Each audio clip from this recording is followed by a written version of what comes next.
Da-da-da-da-da-da. Let me post the. I use Hootsuite to automate some things, and then a few things I have to post manually, like Discord. Oh yeah, yeah. I want to post also. So, and this is pretty free flowy. Like, I have like a ton of questions I want to ask you, but also it's pretty stream of consciousness. It's I was having this discussion with Nerdist this week. She was like, "Do you see the morning drive time show as more of an interview show or more of a just chatting show?" And I was like, "The best way for me to answer that is yes." Yes. Like, I'm sort of still seeing where it goes.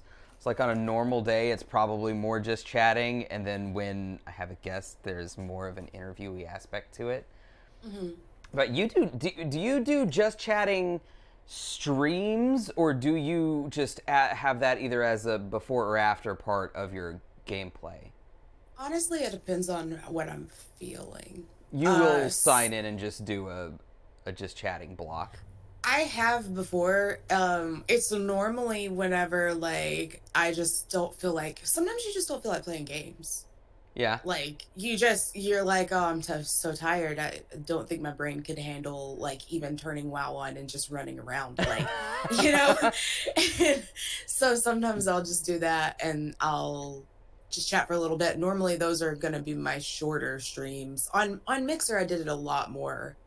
On Twitch it's like I feel like I'm afraid of the just chatting section. I don't know. The So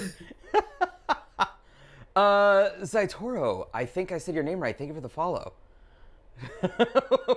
This morning, yeah. This is it's some morning shit. By the way, yeah, it's early. yeah, you guys are welcome to swear here in the gutter. So, like, be respectful, but go for it. I'm gonna say the D word.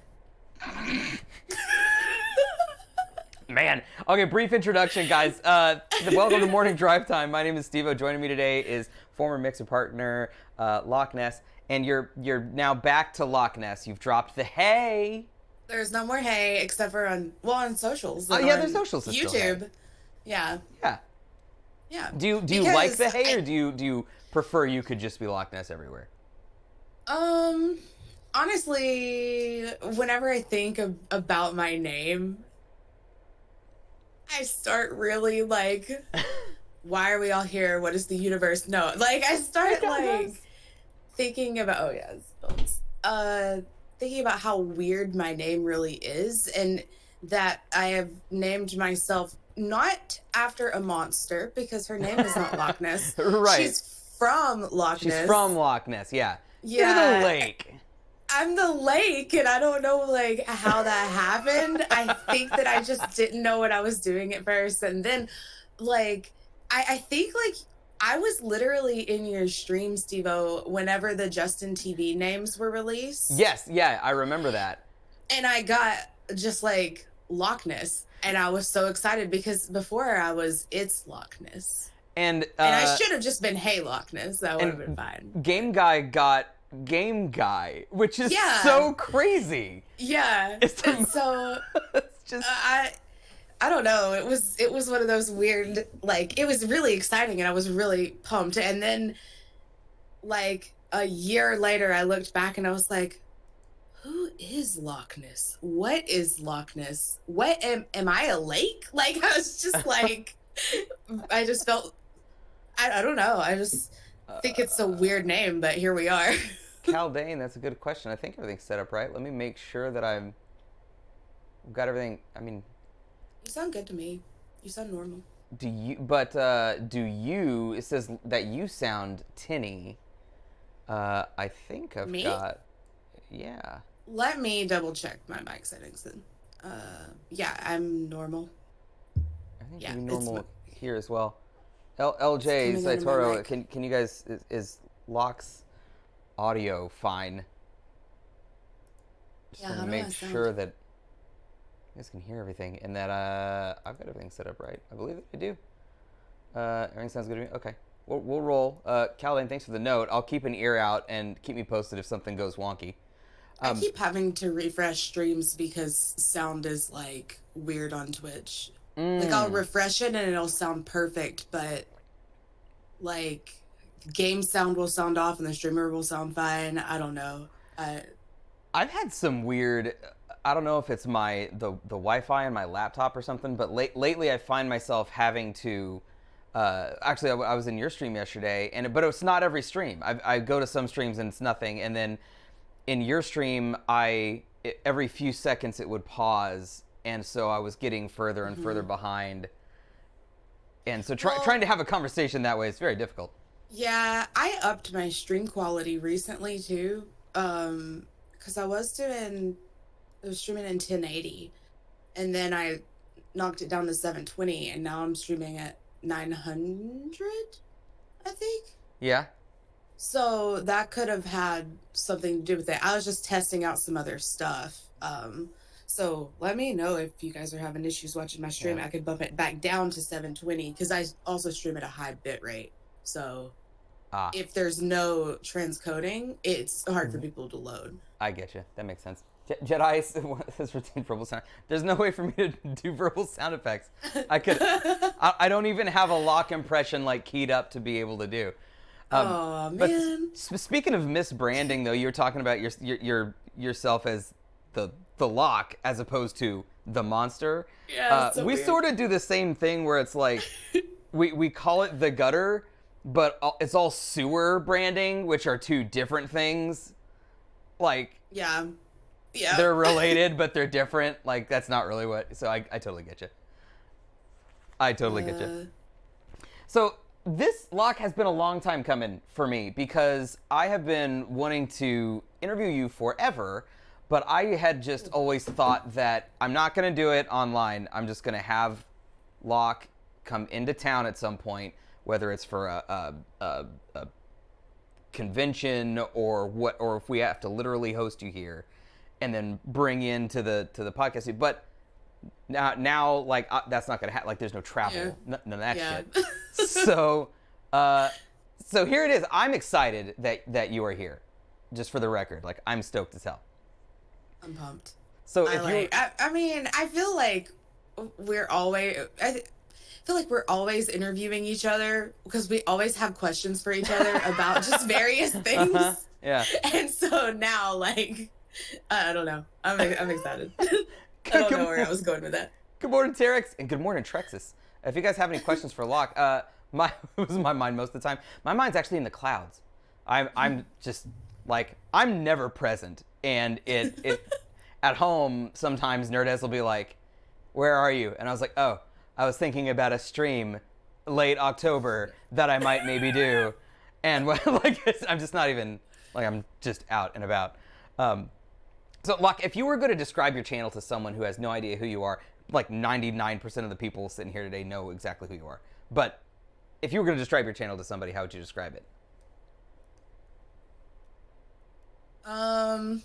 It's really weird because it's gone through phases, and it's gone through a lot of phases recently. Uh-huh. So Are you in a I don't want to put words in your mouth, but is this an existential moment for you of it was. I was in a big panic throughout August and is it September?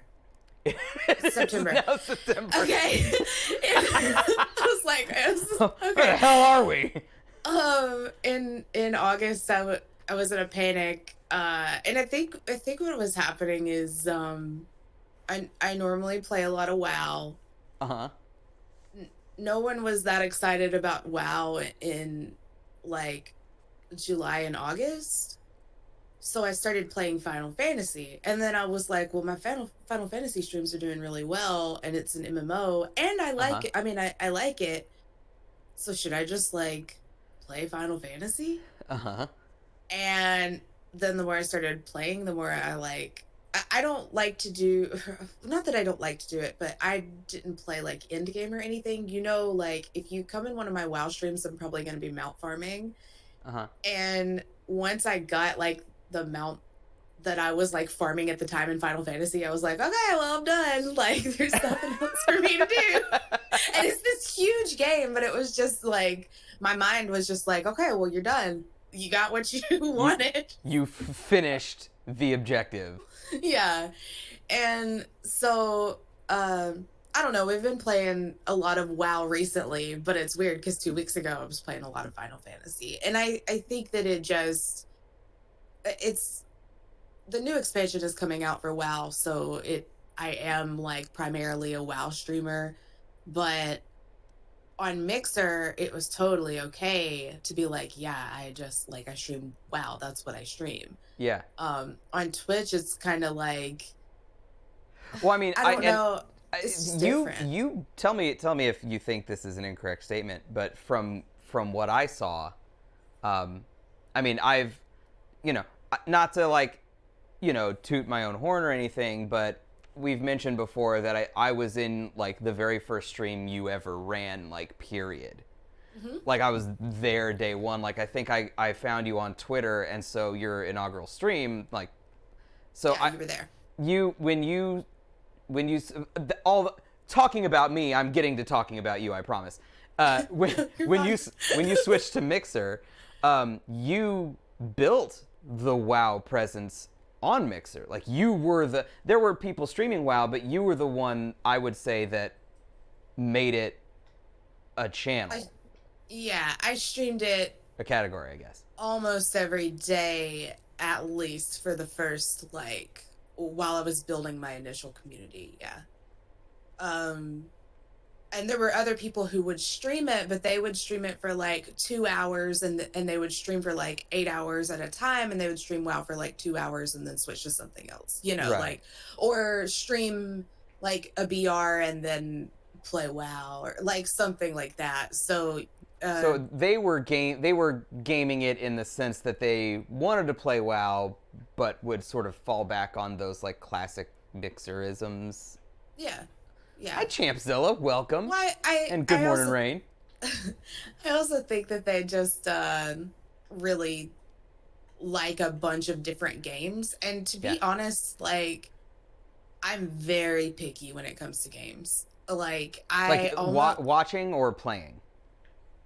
playing. I don't watch streams for the game. I watch streams for the streamer. Like, So to you, it could be, 3/4 of a screen of the person and then a Yeah. little picture-in-picture of the game, and you'd Yep. be happy. Yep. Champzilla, thank you for the follow. I don't know. I just like to watch streams for the streamer and not the game. There have been a couple times where I've watched like, a game and been like, "Oh, that's awesome! I need to play that," but Yeah. I haven't, or I never like actually picked it up because I don't finish games, and so like Zach finishes like every game he starts. Yeah. Almost every game. He's like, I gotta finish it. Like, I bought it, I have to play it, and I buy Right. it, and I'm like, oh, 2 hours, I'm good. I'm good. It's like, it's gaming as an art form and as a medium is strange because I feel like there's not a, like, imagine someone routinely renting a movie and not finishing it, like, routinely, Yeah. like Yeah, that's unusual, but for games it's not so unusual. that's what I do with games. Like, I just So an buy them open-ended and then game, don't finish them. like, that's for you then. That's, I mean, Yeah. right? Yeah. Something like WoW, because then, I mean, that makes perfect sense to me. Yeah, you can just there's so much to do in WoW that like I really have customized my gaming experience in WoW to exactly what I want and that kind of thing. So, but whereas like I didn't finish what was the Zelda game that came out last Breath of the Wild? November? No, I've never even played it because I know I'm not gonna finish it. I know it's a good game, Uh-huh. but it's like I'm like, well, Zach can play it and I'll watch. Like, I'm good. But no, it was the other one, the Link's. Oh, Link's Awakening remake Link's on Awakening? Switch. I Thank you, Mr. loved Mel. it. I had so much fun, and I made it about 3/4 through the game, and just never turned it back on. Huh. I wonder. Yeah. So I guess a couple questions for chat then. I'd like to know from you guys, when you are looking for when you're looking for streamers or finding new streamers, do you gravitate towards the game first or the personality first? And then, are y'all game finishers or do you tend to just switch? Because I'm sort of like Zach. I can't move on to the next game until I finish what I'm doing. That's part of the reason why I don't play MMOs very much is I like being able to go, haha, I'm done. Yeah. And it's part of the reason why I also can't really focus on any one game on a stream very well, because I can't do GTA Online's the longest running one I think that we've done, but I still have to know that I can complete it. Yeah. See, I'm not. Well, it's weird because the things that I do in WoW are like achievement, like runs and like mount runs and stuff, and those are kind of completionist like type things. But to me, it's very different than like opening up Breath of the Wild and finishing it because Yeah, I don't know. that's true. I think I More just rage. kind of don't know if I've ever okay, this is really sad. Animal Crossing is like Yeah. the first game that I had ever seen the credits to. Oh yeah, Like the new one. yeah. The KK slider jam Yes. on the island. I bawled like a baby, and I told Zach, I was like, "This is the first time," but like, I wasn't done with the game. Yeah. Like, it was kind of the end game point, if you wanted to call it there. Right. But I was like, oh my gosh, I think I kind of finished the game. Maybe did I? Do you not like feel pulled by like a story driven game to like see the outcome or do you just like you experience it for a while, then you feel fulfilled by the experience you've had and you're ready to do something else? I think that's what it is because I love, like, for example, oh my gosh, the Star Wars game Fallen Order. Uh-huh. Loved it. Loved the story. I love Star Wars so much. I think I played like 40% of the game. I didn't play it on like hard or anything. I played it on the easiest mode. I never died besides falling off cliffs. And I don't know if you count that because you don't actually die. It just spawns you back. But I didn't finish it, and I watched Zach finish it. Oh, okay. Just because, like, and I missed a lot of it. I just kind of watched him like do the final couple of like bosses, and I was like, okay, I know what happens. and that's you're totally happy with that. Interesting. Yeah. Morning, Smurfy. And I freaking love Star Wars. It's it's like one of my favorite things in the world. But the game was fantastic. I think it's my like I can't stay focused on them. Is what I think it is. I mean that makes sense to me. The chat seems to I kind of agree with you. I think several people have said that they will the streamer's what keeps them there. They might do their initial hunt because of a game title that they're looking to watch, but then the personality will keep them there. That makes sense to me. So I've done that. I've definitely done that. But then if the streamer is playing something that I've never even seen them play, or something that I don't play, like Valorant or something one day, I'll still watch for the streamer. Yeah. Do you think, like, when you're finding new streamers, do you tend to do that through, like, the raids and stuff, like the people who know people thing, or do you go search for, like, let's see who's playing WoW tonight? I normally search the category, and I normally always I'm one of those people that will scroll past the people who are in like the first, like if they have 200 or more viewers, I'm probably not going to click on the channel unless their thumbnail is like really interesting looking to me. Yeah, and this I don't I gravitate think, towards the bigger streamers. well, I think, and nothing against successful people. This isn't a I mean, this is for me. I'm just speaking for me now. It's not like Green Day sold out after Dookie or whatever. This is like, you have so many people in your chat. That's awesome.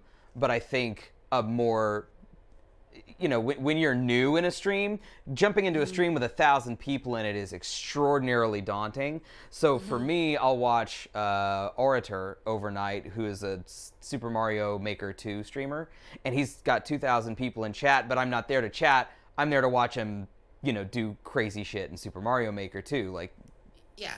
so he can literally not talk the entire stream and I can still watch it. But 99% of the time, like, getting in somewhere with a fewer amount of people where you can get to know someone seems preferential to me. Yeah. I'm weird though, and I normally I don't even talk. I don't talk in other streamers' streams unless it's like a friend. I get really nervous, and there's one streamer that I just hit like my year sub. Like I love her so much, and she has a bigger community. And after I hit 6 months of being a sub, I started talking. And I met her at BlizzCon, and I went up to her and I was like, "Hey, you don't know my name at all because I lurk." I was like, "I'm a silent lurker." And she was like, "Oh my gosh, hi." Like, she was just so nice. And then like after that, I was like, "Okay, well maybe I'll talk because I've been here for a while." And I like knew everybody in her chat, but they didn't know me. It was weird. I know you. I know what you've been going through. Sorry about your grandma, but my name's Locke. I've been watching you all from like afar for like 6 months. Right, yeah. That's me. Yeah, Caldane says treating the big streamers is more like watching a YouTube video than an actual Twitch channel because of that same interaction thing, and that makes sense. What got you into streaming in the very first place? What switched the thing in your head that made you want to, set up OBS and press the go live button or whatever? Morning, Gee. Good to see you, bud. Oh man, it was a bunch of things. I got like I was like, okay, first of all, I've been doing theater since I was like 11. When you say theater, like which part of theater? So I haven't talked with Zach. I knew Zach was a theater kid. I think that's where we met. Really? Yeah, and I was on a vocal scholarship. So he was on performance scholarship for the theater, and I was on vocal scholarship for our like show choir and stuff. And I also did theater. They weren't like they weren't ran by the same people, but it was kind of like just an extra little like artsy thing. And I did theater too, but I had been doing theater since I was like 12 at that theater. So like I kind of already knew everybody in it, even whenever I did go to college. Oh, wow. And Zach started off as tech, with a technical scholarship, and then in his second year he auditioned and they were like, "We're gonna move you to performance scholarship." Like he was like, I remember being like, "Wait, Zach the tech guy? Zach got the lead? Like the tech guy?" Like I just remember being like, "Oh, okay." And then then I was like, "Oh, he's cute." Yeah. Well, you're not wrong. What was your favorite role that you did in your theater career? Did you have a favorite role or a favorite production? Zach and I got to I think this was the last one I was in, but we did like kind of like in my opinion, like think of it kind of like an indie play, and it was just a bunch of little little stories, and I was like a waitress, and he was at a bar. He saw his ex there, and he had like gotten a tattoo.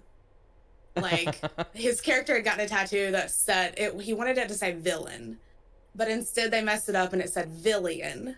Okay. And so he's like showing his ex, he's like, "Look, I got this, I'm the villain." Like he was just like, "I'm sorry, how are you?"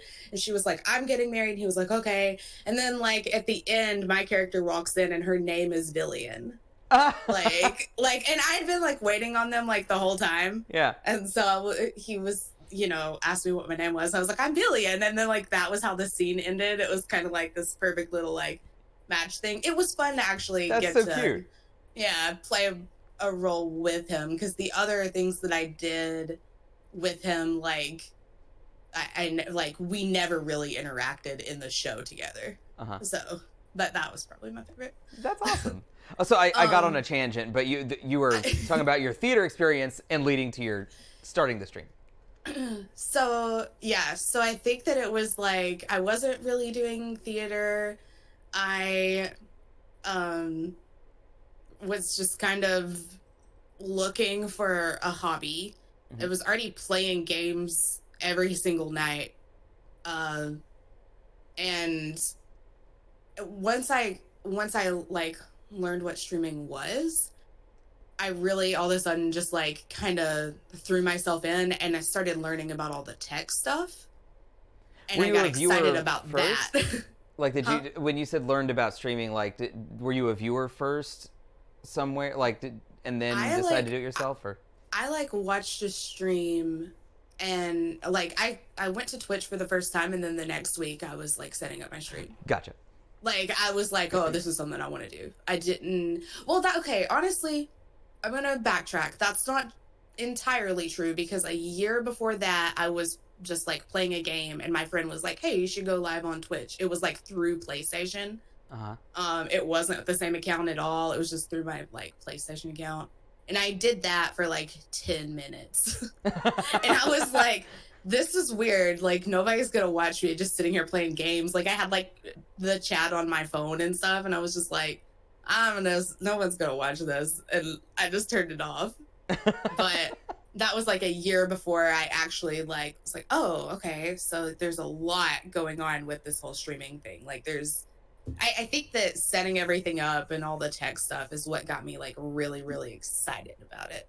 And then just the thought of getting to kind of perform, not really perform, because I'm not acting like somebody else, Hmm. but I don't know, just I've There's I'm a certain outgoing, amount. and then I'm not, and it's like the perfect thing for the type of outgoing that I am, if that makes sense. Yeah, and I've had this conversation with a couple people where for me and I'm gonna guess for you in a way with the theater background that there's a certain amount of, like you mentioned, that performance that goes into it, and it's not fake, it's not acting, but it's you. You're being you. You're being your genuine you, but you're performing your genuine you at the same time because you're Hmm. entertaining. Like Hmm.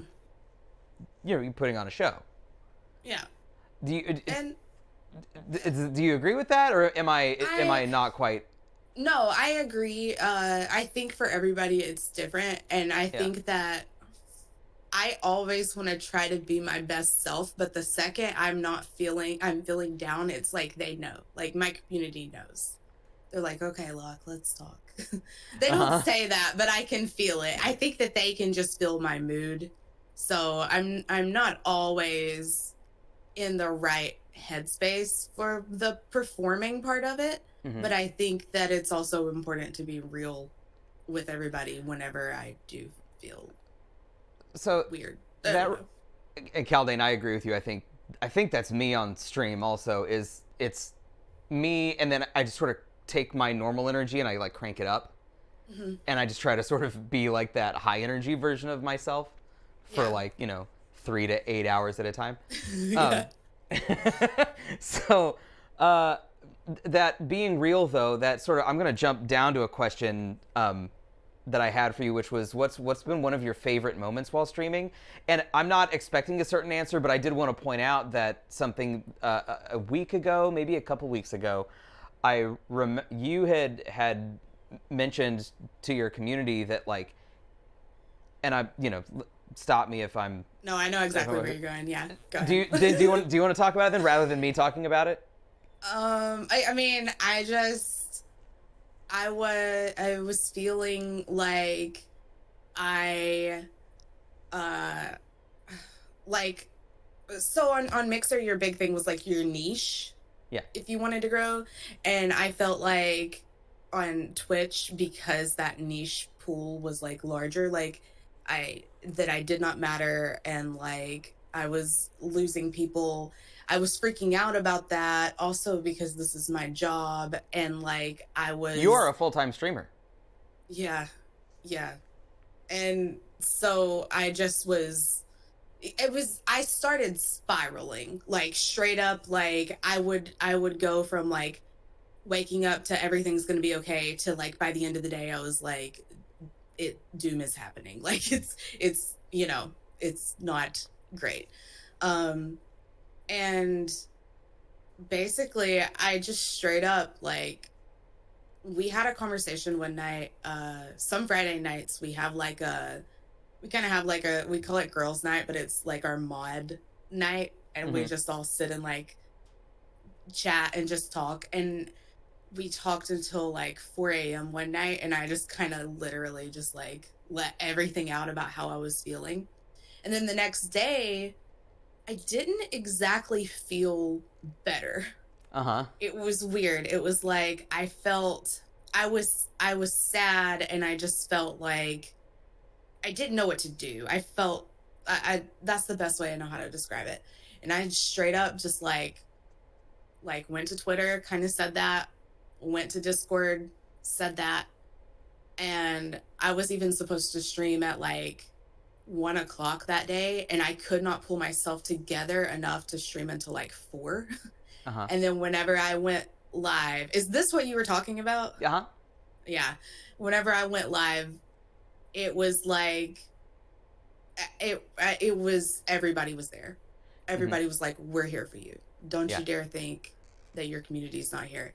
And I could like cry right now because it was Yeah, it just was such a moment.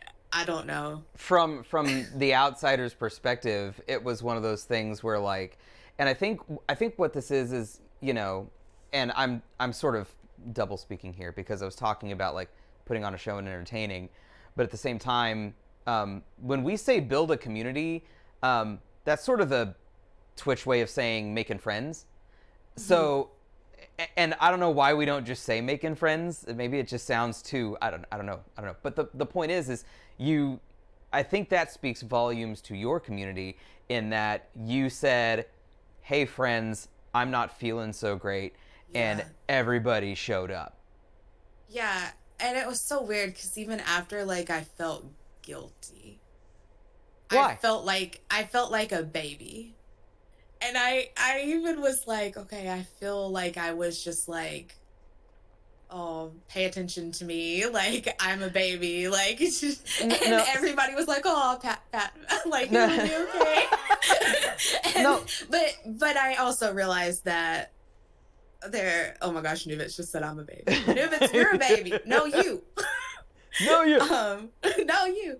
It just is one of those things that, like, after a mixer shut down, the the first 2 weeks on Twitch were absolutely phenomenal. Mm-hmm. And then it set in that basically you have to start over. And a lot of people are like, well, you're not starting over, you have your community. But it was, no, like it kind of really was like starting over. It was like, high Um, school graduation, like everybody still knows each other, but you sort of dispersed a bit. mhm. Yeah, and I'm still like, there's still people following me that are like, oh hey, I followed you on Mixer, I'm glad I found you. And I'm like, oh my gosh, it's been like 3 months. Right. Like, okay, guess you missed me. Cool. Right. But no. And I was actually gonna. So Caldane's sort of saying what I'm saying is that when you reach out like that, it's not a cry for attention in the negative sense that like, you know, I wish people were more comfortable like being vocal about when they need help or want some reassurance. Hmm. I mean, I do that with Nerdez just on a one-on-one basis. Is I'll go to her and straight up be like, "Hey, I'm feeling bad right now. Can you give me some reassurance?" And I don't think that's a bad thing at all. Yeah. Is just you went through and we're going through stuff, and you were like, "Hey, friends, I Hmm. I need you," and they went, "Okay." I think that's fantastic. I don't think that's bad in any way, Yeah. shape, or form. Yeah. I there's only so many times I can, or well, there's only so much that Zach can be like, everything's gonna be okay. Like, Oh, right. like there's only so many times he can like say that, but then like seeing my community say it was like, and like my mods are, I mean, I don't like to just call them mods because they're literally like my best friends, Yeah. and they were like, you're gonna be fine, like it's fine, but it was just seeing the community just show up. I don't know, it was I almost like, I look back at that stream VOD because it's still up, and it's like, I think I was having like an out of body experience that entire stream. Like I don't even really, I remember it because I've gone back and watched things, and I just like remember crying because I turned on stream and everybody showed up and I was like, Yeah. oh, but I don't know. It was like an out of body experience just because everybody was so great and it was very emotional, and I'm very thankful because it opened my eyes. Whereas it was harder to do that when everything was kind of, And I don't know. getting that kind of outreach and reassurance, like, with our partners, right? You said there's only so much Zach can do, and so that with our partners, they're the most important person that you need for reassurance. But that is also, in a way, this isn't to demean their role or anything like that as partner, but like with Nerdist, it's like I need that reassurance there. Without her reassurance, there will be no other reassurance. But also that goes to a certain point because it's maybe expected in some way, but like it's a reliable reassurance. And so if you're feeling down, it's because that extra reassurance, may not be there. So Exactly. Yeah. And Caldan, your mom has never called you handsome. Don't lie. it was Come on, just chat and lie to me. It was that moment was bigger to me than like the 2 weeks that I did move over and everything was great. Like the 2 weeks that I moved to, like the 2 weeks after Mixer shut down, everything was amazing and I'm so thankful for that. But this last, like, a couple of weeks ago, like that kind of showed me like really that everything was going to be okay. And the Right. 2 weeks, it was kind of like I saw like everybody was, including myself, like I was subbing to like everybody that I could. I was like, gotta support. Right. And I know that we were all doing that.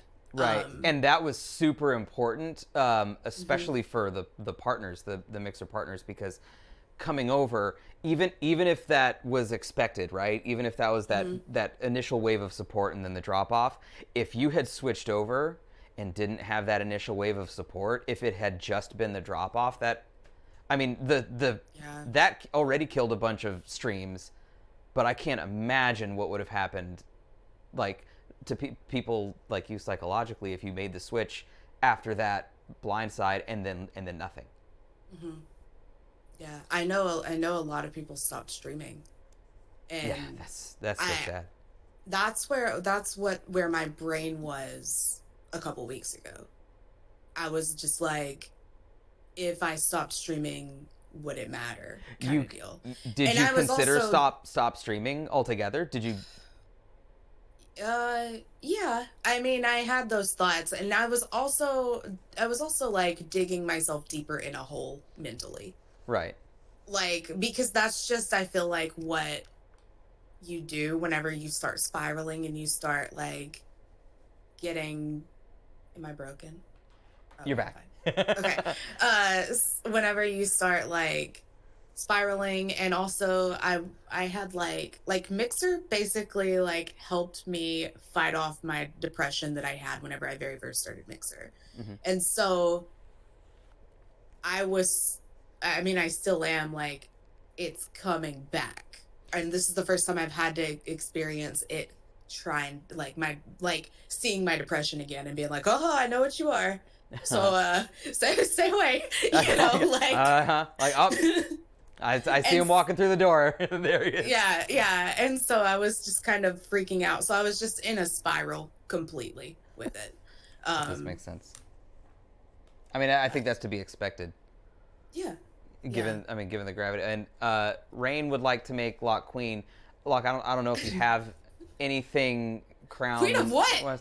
So we have a button make Steve-O king where I put on this crown, and so sometimes with guests, I forgot to warn you, is sometime they will request the guest be crowned with something. Rain put on his cat on his head. Once. You don't have to put anything on your head at all. But you are, will conceptually, Locke is queen right now. Queen I was kind of wondering if I actually like had a crown, because I wouldn't put it past just this room to have one, because I have a lot of random stuff. Oh, was Kaldane put on his cat and Rain put on a top hat? That's right. A top hat. That's right. You Canadians all look the same to me. Do I have anything? Is that Bones? Yeah. Put Bones. No, I'm just kidding. Bones is way too big. I'm just kidding. She's just like, the sleeve is so cute. If I could put a die on my head, like I'd Yeah, just be like, perfect. Make sure the 20's up though, because can I like fit it? natural 20. Look, there we go. Perfect. It's gonna fall. So Kaldane asked a question, and I think it's a good one, and this is sort of one that we've sort of talked about back and forth, I think, off stream, and you may have addressed it on stream before. Now that we've had some distance from the Mixer shift, are you glad to be off of a platform that would rather fold than deal with the internal social issues? Ooh. But we have to acknowledge the fact that while I think Twitch has made some great strides, that there are all, like, every platform is also doing their share of not dealing with issues that need to be addressed. They are. That's one reason I moved in the first place, because I thought that Mixer was better all around, including those social issues. So, and it obviously was not. When I'm happy This that just it happened in spectacular fashion is sort of the difference here. Yeah. I am definitely I would rather be on Twitch, where I know it has issues, and I know that there are people who are actively like speaking out against the issues, whereas on Mixer I didn't know any of that was even a thing. Right. Yeah. And I would rather know and work with the community and like use my voice to, like, you know, and be around a community that also uses their voice to like try to make things better, Right. versus just like not knowing what's happening. Well, yeah. Nubit says a lot more transparency here for sure, but and you know, we've talked about this again a lot, but the thing is that we actually thought it was the other way. For me, I thought it was the other way around. Hey, Gutter. There's more transparency here on Twitch, but that's shocking because when I was on Mixer, and part of the reason that we went to Mixer was that same thing, was like, oh, there's so much more transparency over here. Yeah. And reactive, you know, and the community managers were amazing. I'm not downplaying them at all. They did fantastic work. But it was that sense of, oh, this was not anywhere near as transparent as we thought it was. The Mixer staff that we saw, like the people that we knew worked for Mixer, the people that would come into our streams, and partner managers and people who worked on like the production team, like they are amazing. Oh yeah, bless them. They did great work. Yeah, and I feel so bad for them because they, like, it's the people that we didn't know anything about that were so horrible, you know. Right. So yeah, it was a high up problem. Okay, so I'm gonna shift gears a little bit. I did, because it's gonna be impossible. I figured it would be impossible for us to not talk about it, because it's such a, I mean, it's part of this whole abyss of 2020, right? And so acknowledging the Mixer thing had to happen. I don't want to spend too much time on it because we have talked about it so much, and but I'm glad that we got a second. So I appreciate that, Locke, for going with me on that. Oh yeah, no problem. What are some of your favorite games to play off stream? Do you play WoW when you're not streaming? Yep. Like it's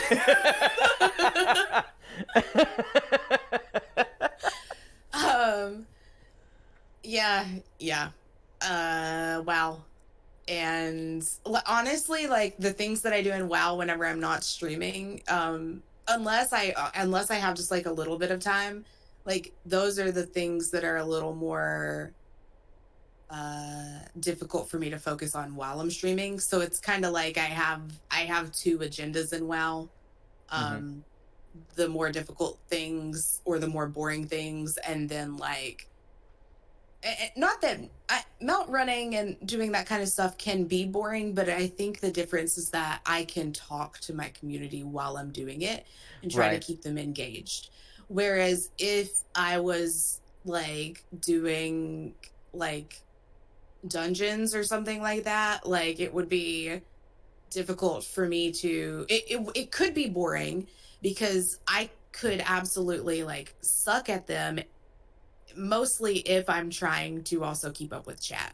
We've we've realized that I cannot eh, multitask like it's either I suck at WoW and can talk to chat, or I have to like do all of that off stream so I can actually like do it correctly. I just realized now that I've been doing it all wrong because I've been doing it the opposite. I've been doing sort of the more grindy, relaxy thing off stream, and then I'll do the story beats of a game like on stream. And part of that is Yeah. the construction of the way that I like riff on the game and stuff. But also, I just realized that your way makes it much easier to interact with people. Yeah, it's just yeah. I mean, that's like my main focus. I do say I found myself having the same like a lot of the same conversations sometimes, especially about WoW. Normally, because I am mount running, it's always about like which mounts I've recently got, which ones I have that are rare. Like it's like I kind of know what we're gonna talk about, Right. kind of thing. So that's on me. Like that's whenever I have to like be like, okay, well we've already talked about this 6 times tonight, so let's talk about something else. Right. Um, have you still been making YouTube videos? I knew that you were going to switch because you had been, you've been doing a theme, and so you were going to switch uh things up. i Has it been? made I've made like two since the switch, which is not, not a lot in YouTube terms, because you need to be making like one a week and all this kind of stuff. I'm trying to figure out where I want to go with my channel, because I'm gonna be real honest. I don't like the man, how do I say this? I have a hard time with the channels that already exist that uh do what I did for Mixer.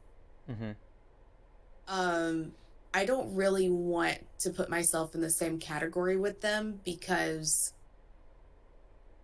I don't know if I like them. That Um makes sense. No, I mean, I get you. but then and then again I'm like, okay, well you could be different, and that's, that would be like, there are people out there that, might feel the same way, and so you could be the different one. um but also I just don't even know if I want to put myself in the same category as some of them. And like I can't make Twitch advice videos whenever I'm still growing and learning about Twitch myself, Morning free. like, so Do I don't you? know. How do you? I guess maybe it's a time management question. Also, but something Caldane asked is how do you manage your resources in terms of making a YouTube video versus streaming? Because this is something that I deal with. I'm try to put one out every week. It's become every other week, Mhm. and also try to post a TikTok at least once a week, which Yeah. these the platforms sort of reward quantity over quality in a way. Yeah. Um, So how do Do you? do they, or or is it just that your content gets better over the more and more you produce? That's a really good point.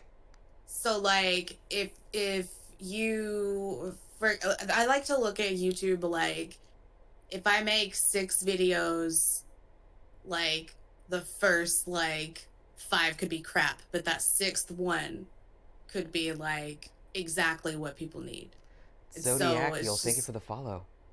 kind of like I don't know. The more you produce, I like to look at it. It's like the more you learn, and if you have one video or one TikTok or one whatever that like flops, you learn from that, and then you Hmm. could get closer to creating the one that is the one. You know what I mean? Yeah, and also, just some of it is just very intuitive is not the right word, but it makes sense. Like if you're on a platform, right, your presence reminds people that you're there. So if you're putting out routine content, it's just Mm-hmm. you're active, and so Yeah. posting a tweet every 6 weeks is, even if that tweet's gold, may not go very far Yeah. because, Yeah. like a Twitch channel, like I tend to show up more to people that stream consistently because I know they're there. Mm-hmm. And, You know some, where they're gonna be and yeah, when. Yeah. exactly. I was personally attacking you, Rain. I looked up your shit and I was like, how can I get Rain today? Uh, what are some non-gaming hobbies that you have? Like, what's like a fun thing that Locke will do that is not gaming or streaming or content creation? Or is that I don't. the entirety of the I day? don't. I don't know if I have any. No, you don't have to have. I used to do a lot of like gardening. And when I say gardening, I don't mean like fruits and vegetables. I mean like Weed. yeah, and it was just something like I love the smell of dirt. Like, it's one of my favorite smells. Um I like planting things and stuff like that. Oh my gosh. um so that's like that used to be it, but honestly over the like this past summer I've been so busy, and last summer, that I haven't got to do like really anything. Like I have like my plants and stuff in my office, but I just like water them and it's over. Like Right. I used to just like Those are not fake. Those are real plants behind you. yeah, they're all real. All the and they got these this way. What's your favorite thing about your background? Like, do you have a favorite piece for Yeah, your setup? it's my work lathe, but I hide it. So it's like you Take can't a look at even. that. Oh, and the dog. Dog is the favorite piece of the background.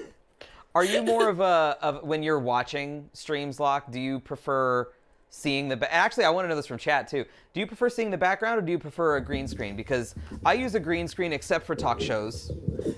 You use a background, and I have always thought instinctually that people would prefer a green screen to see more of the game. But like you said, if you're more personality focused, maybe you want to see a person in their room. Yeah, for me it depends because some people don't have a space that they can kind of like add their personality to. Like they might the only space they might have is just like a space with a wall behind them, you Mm-hmm. know. And if you don't have room to put anything back there, it's not really gonna do much.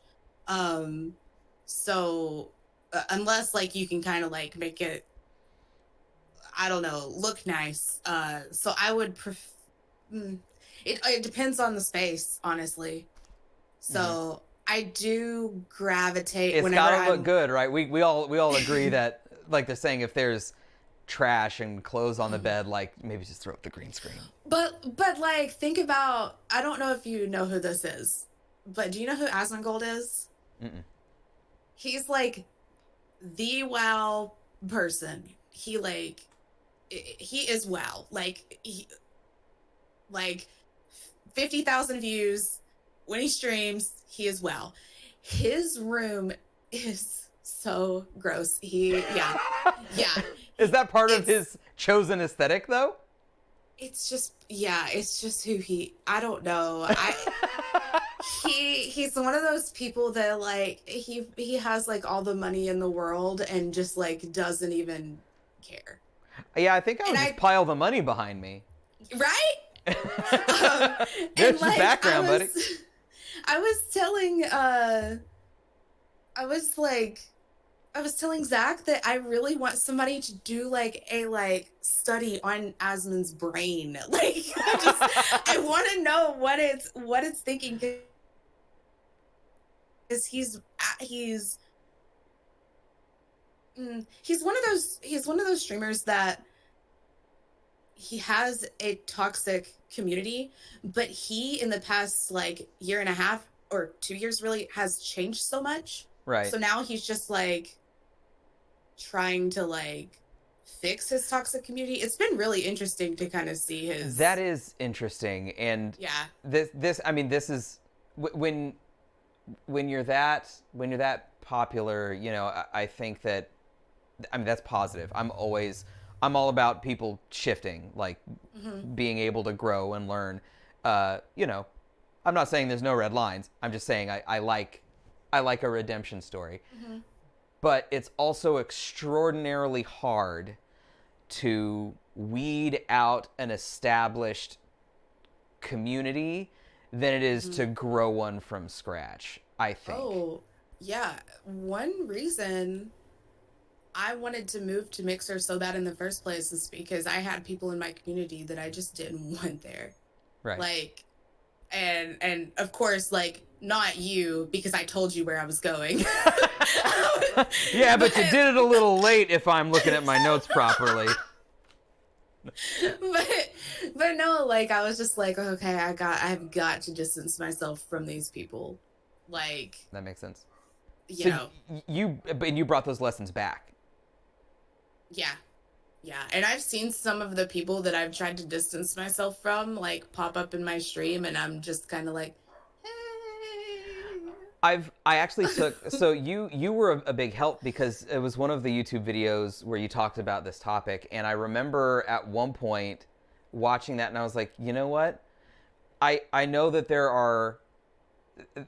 are some personalities that, while they haven't necessarily done anything necessarily like wrong, you just realize you're not meshing and you don't like them.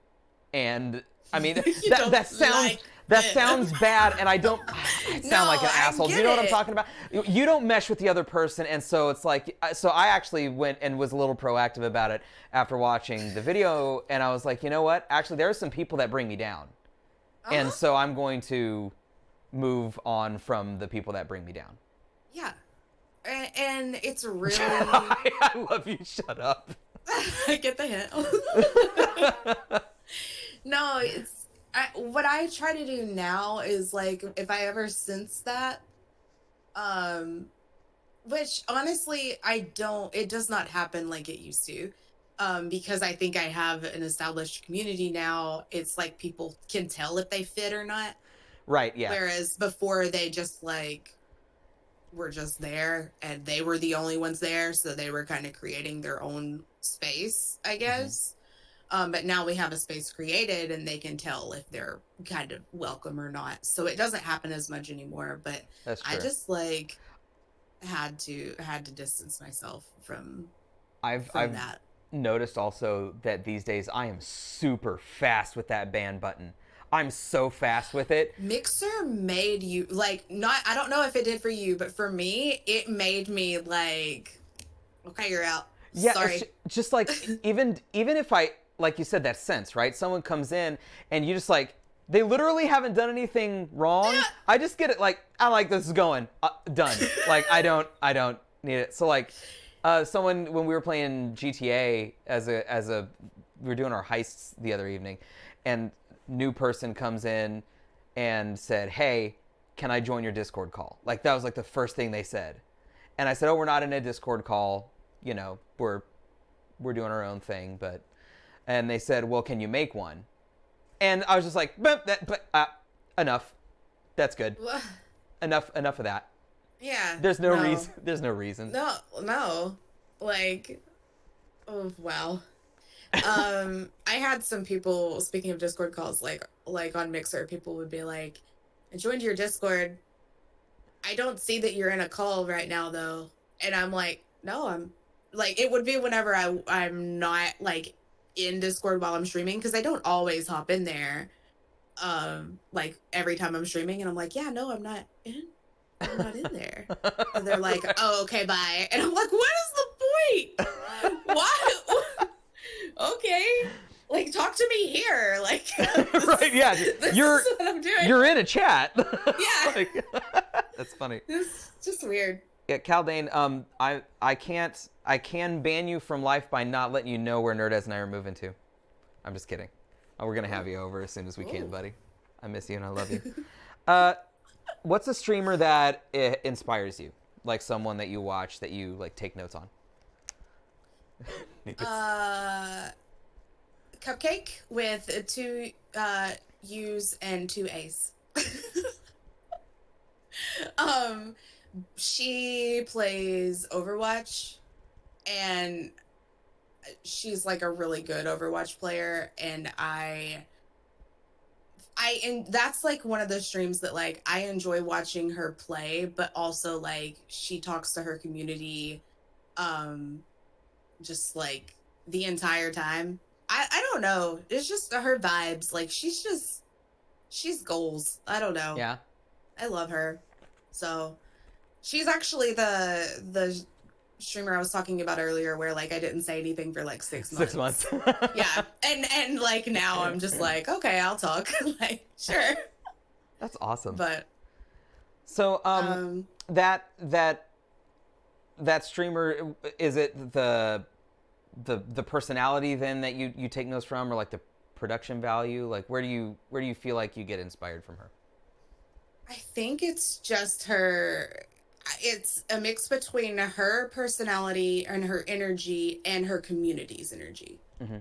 So it's not like whenever I started watching her, like, I don't know, like, I don't even honestly, I don't remember how I found her. What, like, I was just like, okay, I'm just scrolling through Twitch. Oh, Cupcakes live, and then I just don't even know how. Like normally the streamers that I like watch all the time, like I can remember like when I followed them and why and like what they were doing, but with her, like I don't know when I followed her. But I don't know. It's mostly her energy, but it's also her community, and not necessarily production value. Like she could also like suck at Overwatch and I'd still watch her, because of her and honestly her community. And she has That's one awesome. Of those communities that if she's like in the middle of a game, this is the type of community that everybody should strive for. If she's in a game and she's focused, her community is still talking amongst themselves in chat. Oh, I love that. They just all like the entire time are just like talking. They keep the chat moving themselves, and they don't even have to be talking like about what she's doing in the game either. Like they could be like, wow, went to Texas Friday, like, you know, like random stuff. And it's just, and then she'll like, after the game's over, she'll like catch up and like talk to them, and or if the game's going well and she feels like she can talk, she'll relax a little bit. Yeah, but she just has one of those communities that like the community energy is what I like. I think it's what of course it's what she feeds off of, and then it gives her good energy because they're just so good. That is, I love that. Yeah, I love it if I'm, you know, doing like a boss battle or something and I've died for the 57th time, and you know, I'm trying to focus and trying to engage, and then chat's talking to them, like talking to each other. I love that they're making friends. You Yeah. know, like it's heartwarming. Yeah. It Uh, just, that kind of thing makes me so happy anytime that ever happens. So, Rain asks, how do you go about growing into a bigger community when you're the new guy? I think what he's meaning is when you join a community that's established, how do you make yourself known is not exactly the right word, but how do you assimilate into a group? You know, inject yourself into it. You know what I mean? I follow their lead. Yeah. Like I don't pop in her chat with my own problems and like, derail conversation. Hmm. I add to whatever conversation is already existing. That's a really And good perspective. yeah, I think that's really important because they're all they all know each other, and like they're all established, and if I want to get to know them, I think that it's easier for me to, like, if they're talking about oh my gosh, what's it called, Panda Express the other day, Hmm. and I like we just all started Orange talking chicken. about, yeah, that's exactly what I said. Yeah, that I orange was like, chicken's orange the shit. chicken. It's good. But yeah, like you let the conversations happen naturally. If you're not, if you're the new person, like, you let those conversations that are gonna happen naturally happen anyways, and then you kind of just like, you ask what you can add to it. And you also, like, of course you want to be like polite and like that kind of thing. Of I don't course, know. yeah. That's No, I that's think what I have been doing, at so. least. Like, so there is such a broad range of people in this world, and on Twitch, and even in our own communities, and people have different levels of social skills, and some people um, naturally have a good sense without even thinking about it of like what is an appropriate reaction versus an inappropriate reaction. And I don't mean being inappropriate like doing something inappropriate, although that's also bad. I just mean that I think you phrased it really well. If you're the kind of person that has issues with social cues, when you're new to a community, Mark, shut up. Sorry, I've known Mark for 30 years, so I could tell him that.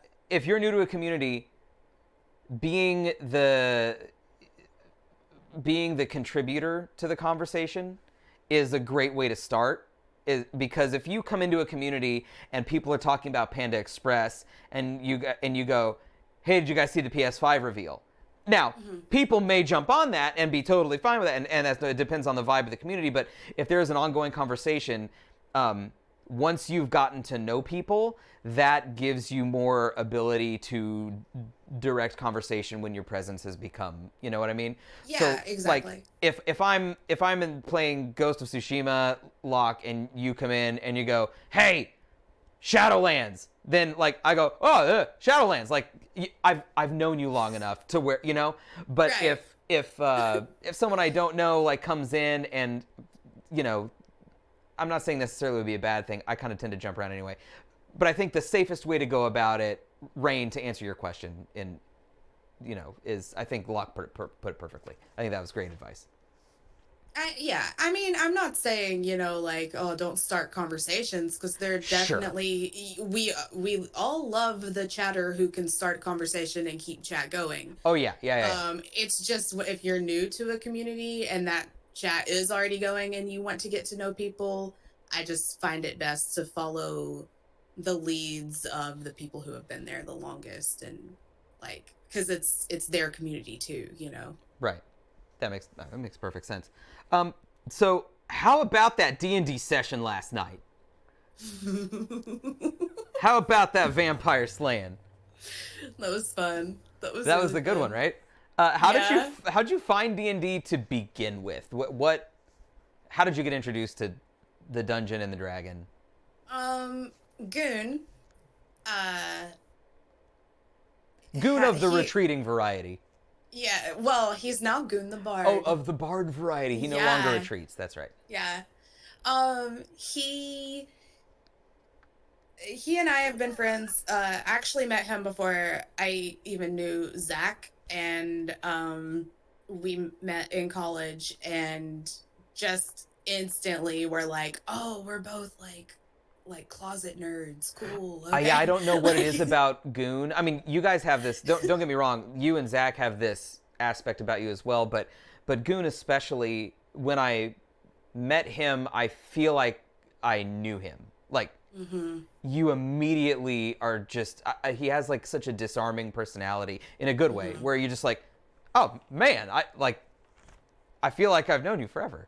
Exactly. And I instantly was just like, just very comfortable around him. And we became like great friends. And we ended up like, not like that we weren't talking to each other because like anything other than just life, like, you know, like he moved away and I went this way and he went that way, and like we would text every once in a while. But um he and Zach are like really close as well. And he I can't even remember how exactly it happened, but he and his wife are like, we should like come over and we'll do like a one shot uh session That's and see if always you guys like D&D. you have to do it that way, right? You have to introduce new people with a one shot.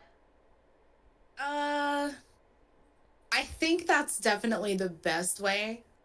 And so we did a one shot. It was so fun. Zach and I didn't understand what was going on at all. Like half until like halfway through it. Then we were like, okay, we kind of get this. And they also showed us like where to start if we were gonna start watching Critical Role. Right. And after that one shot, they left. It was like 2 a.m. I was like in here in my office looking up D&D stuff, and I looked up Critical Role, and I was like, oh my gosh, I know freaking everybody that's in this. Like they're all amazing voice actors, and like I know all these people. And they have a animated intro for their show, and I watched that and cried. And I had never even watched the show. Like I had no clue who the characters were in the animated intro. Like I didn't know anything about them, didn't know if somebody was a cleric or if somebody was a barbarian, or like I didn't know anything. And I watched it and cried because I think it was just a different form of art that I did not realize that like I needed in my life. And that it at that moment watching that, I knew that D&D was going to be a big deal in my life. It was weird. So you had a moment of like, oh, this is what I was looking for and didn't realize I was looking for it. Exactly. Zach and I talk about it all the time. We like, and I know that D&D, it's so like popular, you know, right now. Like people are playing and it's getting like really, really big. But it makes me sad that I have never played until like now, because Mm-hmm. it would have been one of those things, kind of like me playing Magic the Gathering at college with like in like a corner of people. It wasn't like the cool thing, but it was the fun thing, so I did it. And I think the D&D would have always been that too had I known about it earlier. You played um Magic in college? yeah. Do you still play Magic? No, I don't. My like decks and stuff are like really outdated, and uh I need to, honestly. And there have been times where I've been like, Zach, let's play Magic, because I still have all of them, but we just never have. But yeah, it's really expensive. It is expensive. Yeah. Uh, I've played the like online version, and I like playing like with like cards like in person. Like it's so much more fun to me. We used to just have like Magic parties. I remember we had like a get together at my house. There was the Glee season finale was happening. uh-huh. Like I don't know if it was like season 1 or 2, but it was happening. And all of my guy friends girlfriends watched Glee, and I watched it too. I mean, I was in theater, but I sat like we all played Magic while all the girls watched Glee. Right. And I just remember being That's like, funny. this is why I didn't have friends in high school.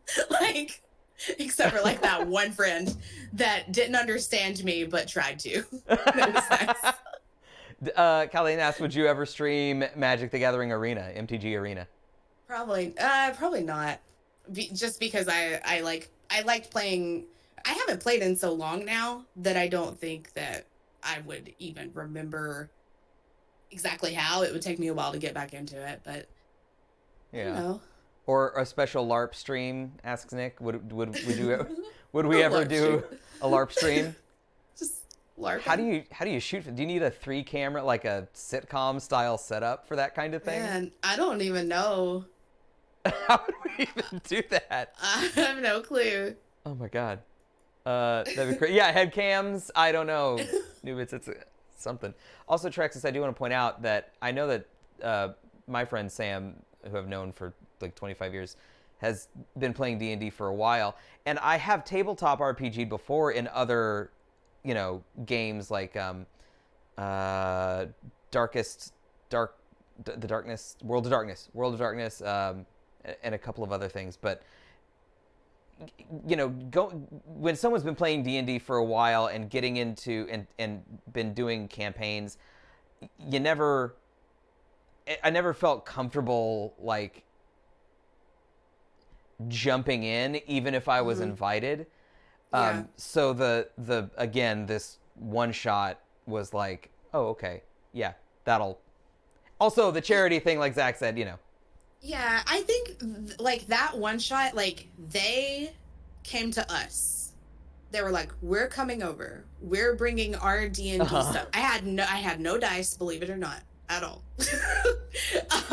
There was a time in your life where you had no dice. There was a time.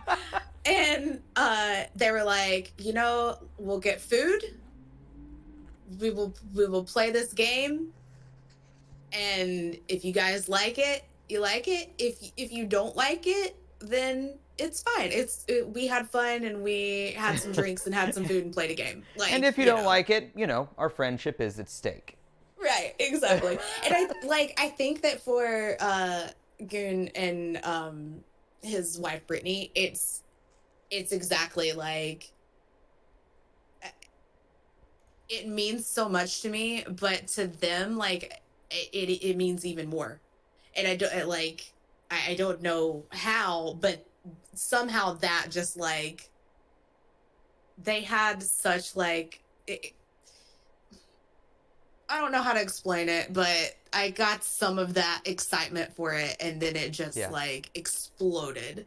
And honestly, it did that with because we also, I think the next day we started watching Critical Role, and I think Critical Role is one of those like it's so good if you are trying to get into D&D because the fandom is fantastic. So if you're watching Critical Role, let me put it this way: if I tune in to the NFL, the announcers, for the most part, do a good job of at all times explaining what's going on and why. If I'm watching soccer, I don't have any idea what the fuck I'm watching because they're like, oh, we're counting up to 90 minutes unless we decide to go to 95 minutes for some reason. And so they're like, oh, so-and-so fouled, and I don't know why. What I'm getting at is, when you watch Critical Role, do they do a good job of explaining what's going on? Let's say I just, as a brand new person, tune into the most recent episode of Critical Role. Am I going to be 100% completely lost, or do they do a good job of explaining as they go? You'll be lost. Okay. That's why it was important that they showed us where to start. Like, you can't, it's one of those things that you can't just jump into episode 100 and I don't know what was the last one, like 110. Because you won't know like anything. Like, well, think about SAS and how I feel like this with any D&D show. Like, I don't think that you can just jump in at the most recent episode. Because I feel like you lose a lot of character development and a lot of like knowing what the overall with D&D, there's like there are mini arcs and then there's an overall big picture arc. And I think that you would like lose the detail of that if you just jumped in and you really wouldn't know what was going on. But they all and that's like that makes it hard to get people into it Yeah. because you tell them that there's 109 episodes and that's at least 400 hours of content that they need to watch. Whew. Yeah. But they do a really good job of after every episode they have like a synopsis that you can read. Okay. So if people like to read, they could, or if you like D&D, you don't have to like to read. I don't know, but Yeah. you could no, I get what you're read saying. that to get caught up, or read like some cliff notes and then get caught up. But I don't think that you could just like jump in. And they do a good job.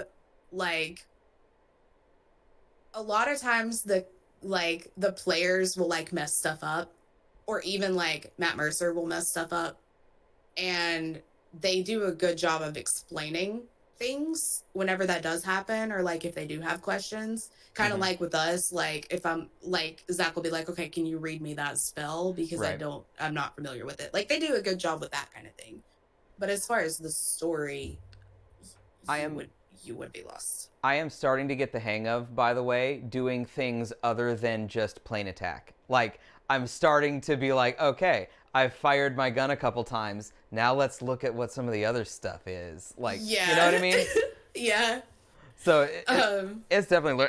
Nick asked a good question that I feel like I would like to know what you think. When you're creating a one shot for the purpose of exposing someone to it, how hard do you tailor that experience to them? Like, if you have someone who's like totally into cyberpunk, do you just lean all the way into like whatever it is that they're gonna love?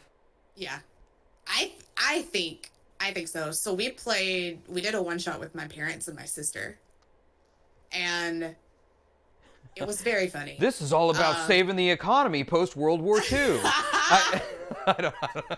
How do you get boomers into D&D? Well, it was a one shot that had kind of like a cool like kind of dungeon with different levels and different, like Zach picked the one shot. It was a really good one for new players. And I think with them, it was keeping them moving, keeping them going, keeping them where they were not going to get bored. And I also I tailored like my dad, because I like made all their characters. So I like tailored them to like my dad was like a ranger, like, you know, like he was basically like my dad, but he could be himself. Yeah. And my mom was like, I want to be a witch. And I was like, well, there's okay, well, you're gonna be a wizard. And she kept doing things like she would be like, okay, well, I'm gonna turn myself into like a weird creature, and we'd be like, you can't just make up your own spells. Like you have a spell sheet. But at the same time, like with a new person, you're kind of like, how do we let them do this? Yeah. Oh, and that's where Zach like came in, and he would be like, okay, well, that's fine. You know, like sure. Cool. Yeah. So look, I know that you're a druid, right? In SAS. And I know that, and I forget that. And so we'll be like, we're in combat, and Kess is like, you know, I've turned into a blue whale, and I've swallowed the ship hole. And I'm like, I forgot she could do that. You'll just randomly, like, so last night you're like, I'm going to be a saber-toothed tiger. I like bust up laughing. So I'm like, oh yeah, I forgot she could just like turn into stuff. Yeah.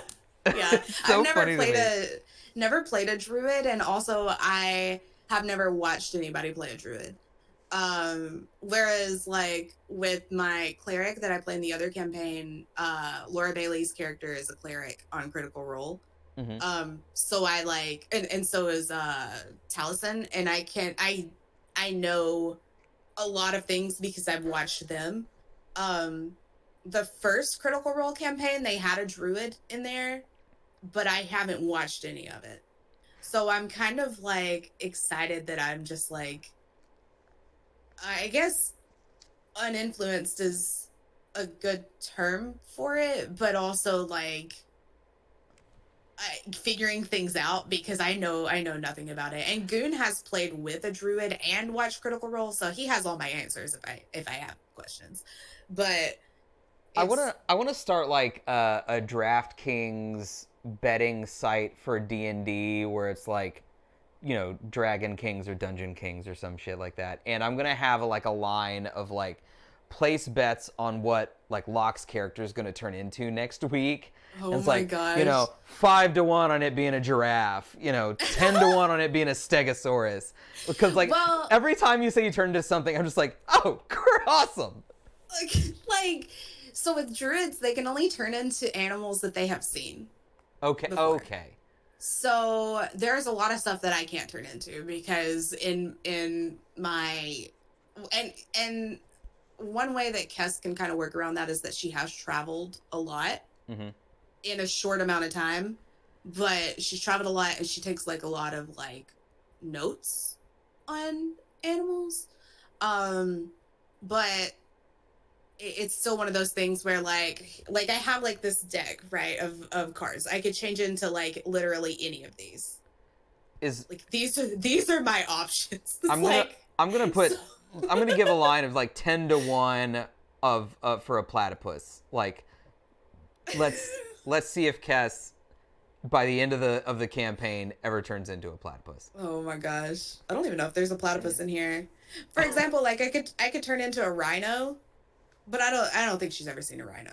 You know, like Okay. I don't think I would have ever been in a situation where Kess is just out like, oh, Yeah. there's a I was rhino, like, cool. no, for a few places like probably thick with rhinos.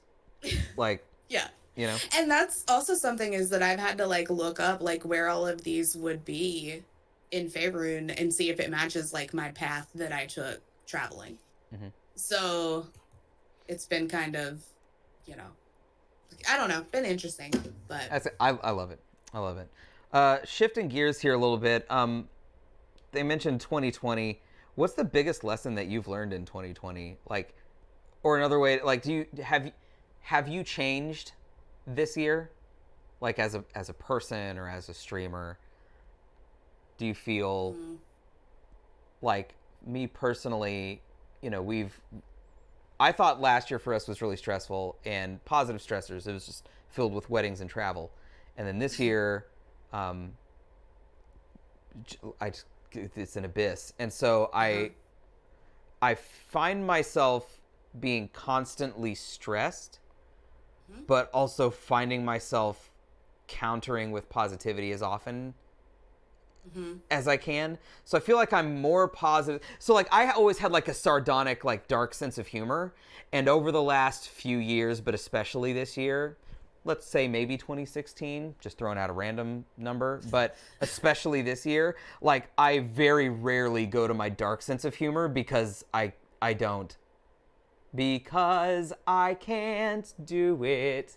I just have to be positive. That's all I can do. Softy. There's my, Yeah. my sing. Yeah. I'm not gonna sing songs because Yeah, we're interviewing, but yeah. because we feel like we're living that dark time, right? So we Yeah. don't want to add with our I mean, I've my sense of humor is it was kind of all over the place, but it definitely I can have a dark sense of humor. Um but I do agree with that. Like I haven't really had a dark sense of humor this year like that much. Right, Mm-hmm. Zach? Zach probably he's probably like, listen, you made a joke yesterday that was terrible. But like but no, I don't know. The I feel like I've learned so much and yet like I think this year and of course it's because I have been cooped up in the house since like March probably.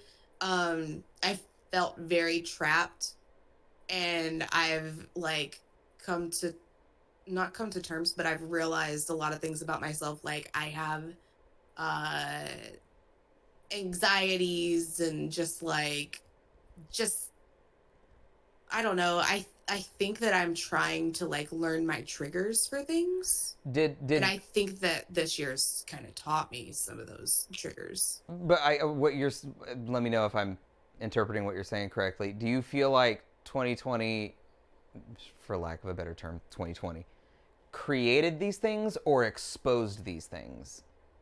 Like, do you I now think go, oh, these things were always there, and now I see them? I think both. I 2019 was fantastic for me. Like Mm-hmm. it was like I felt like my career was like taking off and it was exciting, and then like 2020 has kind of been like, well, we're going to close some of these doors that got opened, and we're going to, you know, kind of show you what it's like to lose a lot of, what it's like to lose something, and not just like lose someone, but just like something that you've been working on. Because I Right. don't know if I've ever, like, career wise, like, straight up just like been at a loss. Does that make sense? You've for as long as I've known you, you've always had a direction. So when you were Mm-hmm. on started on Twitch and you were building, and you had a direction, and then you'd shift a direction, or when you went to Mixer, you had but you've always had it. You may have been Mm-hmm. shifting direction, but you've always had that. And so is what you're saying, that this year was the first time that you felt like you didn't know what the direction was?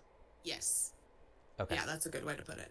And I feel like I 100% did until June.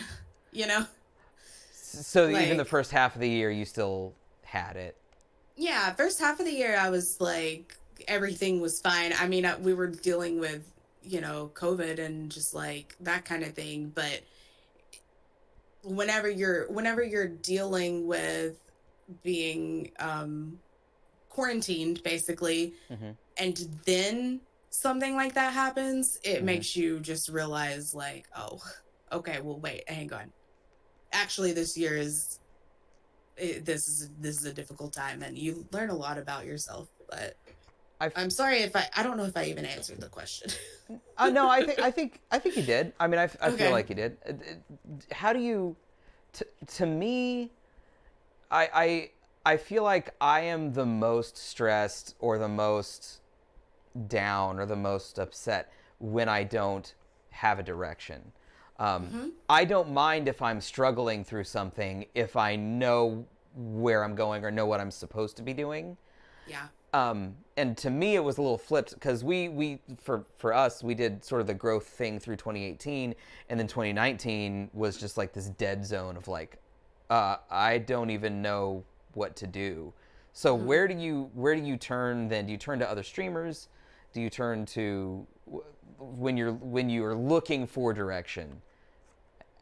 How do you Um. What do you do? Is it Okay. self-reflective, or that's a weird question? Yeah. But do you know what I'm? No, I understand. Like, so I haven't had since the switch. I feel like I haven't had a exact direction of like where to go, because I always on Mixer, like even whenever I was like playing Sea of Thieves and playing Overwatch and stuff, like I still knew that I wanted to have like a big WoW community. Like WoW was still my direction. Even whenever I got like burnout, I would be like, well, currently I'm a little burnout because that happens with WoW.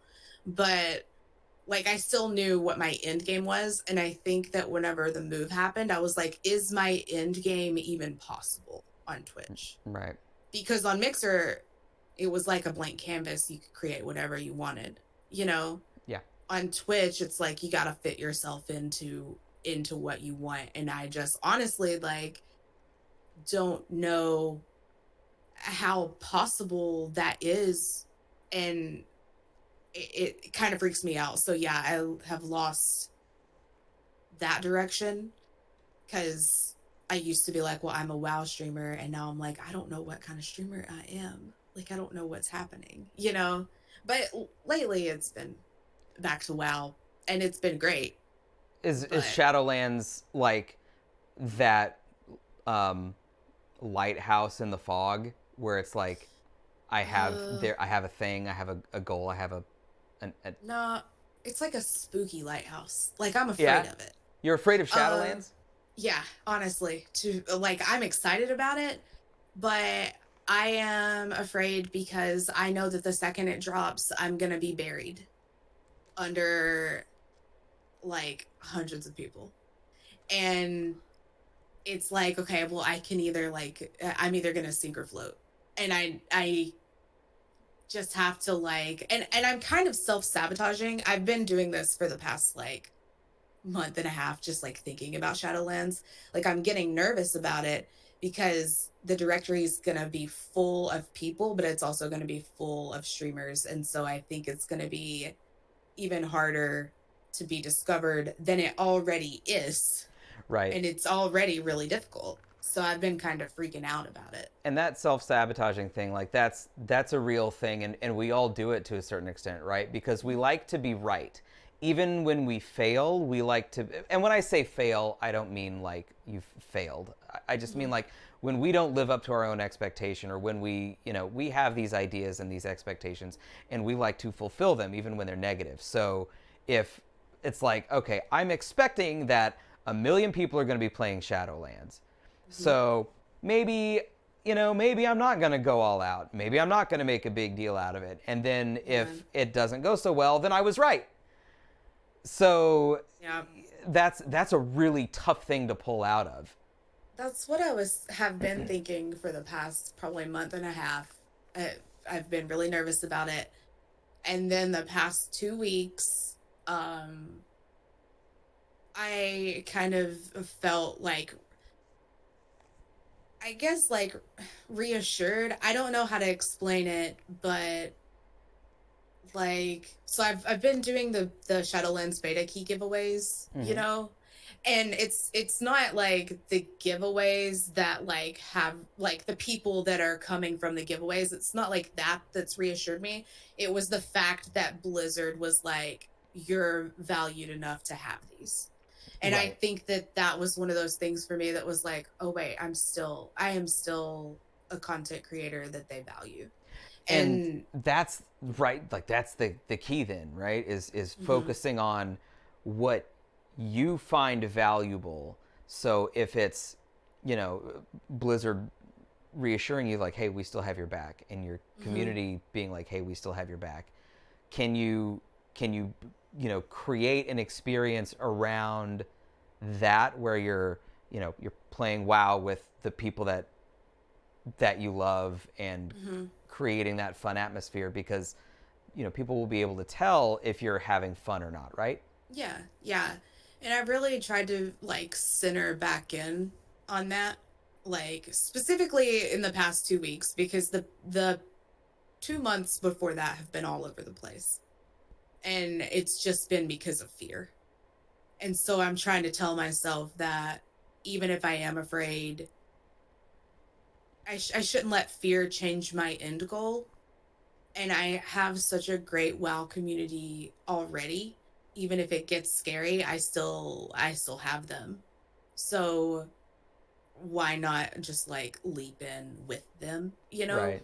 And so I don't know. That's kind of where I am at with Shadowlands. Like I'm honestly like I'm terrified of launch day and of pre-patch launch, and like just feeling I feel like on Twitch I feel like I get buried in directories, and it makes me feel like I can't breathe, Mm-hmm. if that makes sense. It Like does. whereas on Mixer it didn't happen. So it's kind of it's weird. It's kind of like I don't know. I Do you don't know if that have answered it. have you, no, it does. Have you thought about doing the, like, rather than avoiding it, like you said, if you do jump in with both feet and just like lean into it, right, and just like the key giveaway, and the fact that Blizzard has given you permission to use music during our D&D streams, Yeah. and going just full bore, like making your YouTube videos around the WoW experience and your, community and going is that, does that sound exciting? Like creating that direction, does that sound exciting or does it sound daunting? Yeah. No, both. But I think that that's what's fun about things with content creation is that even if it does sound daunting, it's kind of like, okay, well, put on your big girl pants and go do this. Right. But, yeah, and I've been thinking about with YouTube about doing both WoW and D&D YouTube content and seeing which one sticks with people. That makes sense. It's just with WoW, there are only so many things that you can do, and like everybody's done a lot of them. So you kind of have to make it different with WoW. With YouTube, with D&D, it's almost kind of like a blank, like you kind of get to. There are D&D YouTube channels out there, but you have a little more room to be creative with that because there's only a couple people that do that sort of thing. So, right. I don't know. I've been thinking about a lot. Well, I think that you're gonna nail it. I've seen you shift and work and learn, and one of the things that I admire about your channel a lot is that you're always learning, like you're always figuring stuff out, and you've always figured it out. And so I've got a lot of faith in you being able to figure it out and go from there. So just know that your friends have your back and Blizzard has your back, and you totally have it. Thank you. That makes me want to cry. Oh no! You can cry. You can cry if you want to, but I have a few questions before as we're coming down into the last few minutes here. First of all, an hour and 45 minutes has absolutely blown by for me. Yeah. Like that was the fastest hour and 45 minutes of my life. So I'm gonna get to some let's get to know Locke questions real quick. First of all, midstream ads, good or bad? I think it's a. Okay. I wish that we knew more when it was going to be happening. And I just sub. I wish that you.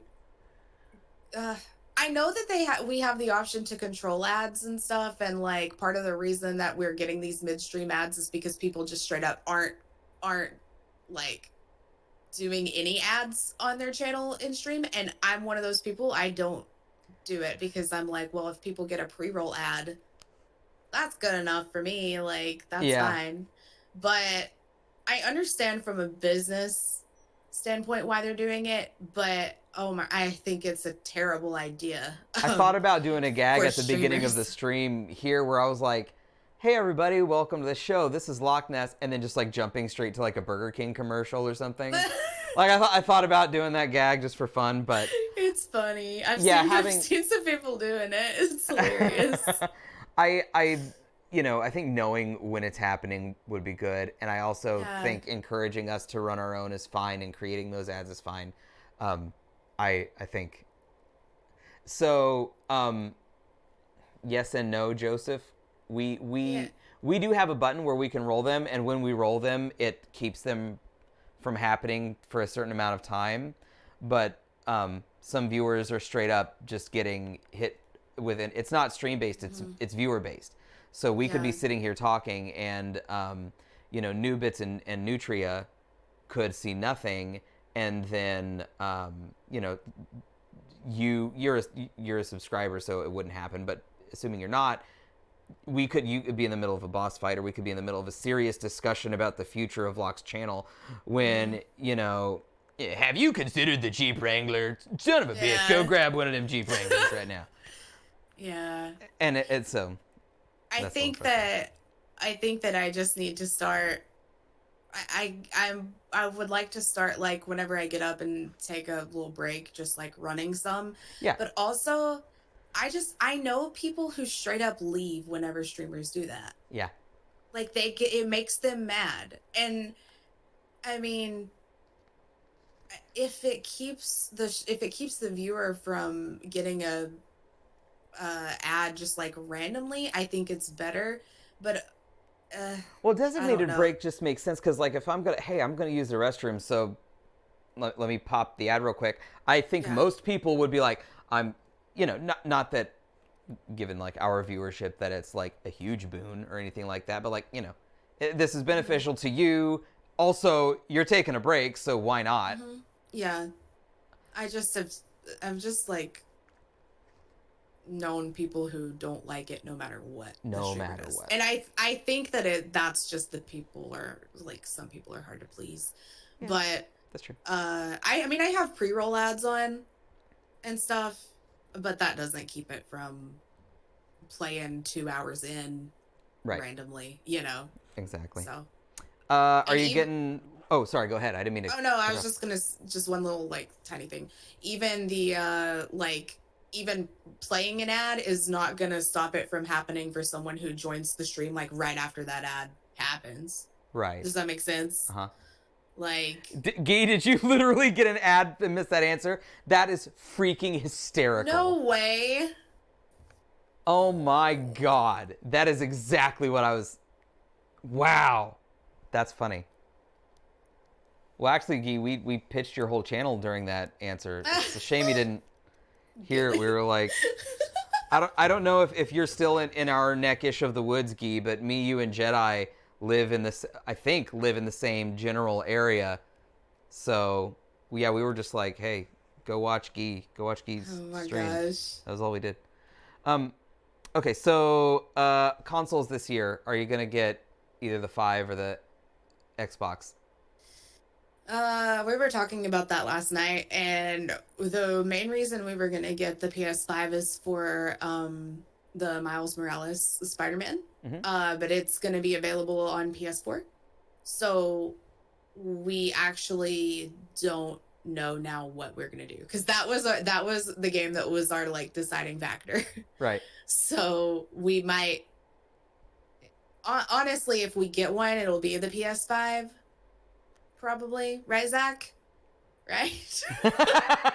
he's the one that plays the consoles. Yeah, you're pretty much I exclusively PC, used right? to I used to like console only, but then whenever I started streaming, it just everything changed to PC.